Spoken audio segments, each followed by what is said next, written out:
এই ডেলিভারি 3 থেকে 4 দিন ব্যথা ওঠে,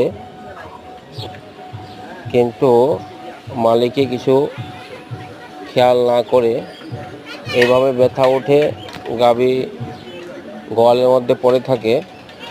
তারপরে গাভী ডাক্তারকে খবর দেয়, দেওয়ার পরে সেটা ডাক্তারবাবু গিয়ে ডেলিভারিটা দেখে বলছে যে বাচ্চা হবে।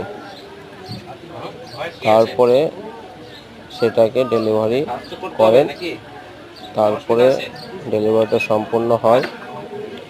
তারপরে মা এবং বাচ্চা দুটোই ভালো আছে, এবং ভেতর থেকে প্লাসনটা সম্পূর্ণটা অন্যান্য গাভী থেকে এই গাভীর সম্পূর্ণ প্লাসনটা অন্যরকম।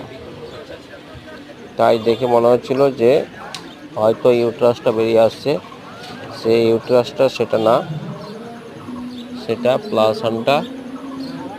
এবং মা গাভী দুটোই ভালো আছেন।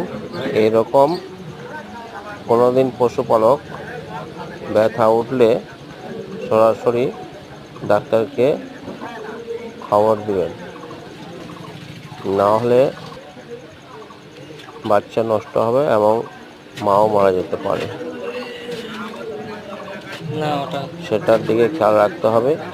তাছাড়া এটা একটা খুব গুরুত্বপূর্ণ ব্যাপার।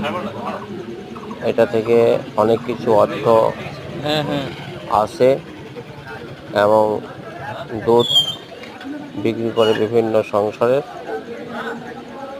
লাভজনক হয় ফার্মাররা। সেটার দিকে না খেয়াল রেখে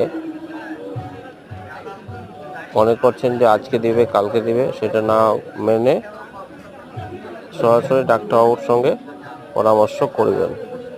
পরামর্শ করলে সুকাজ সফল হবে।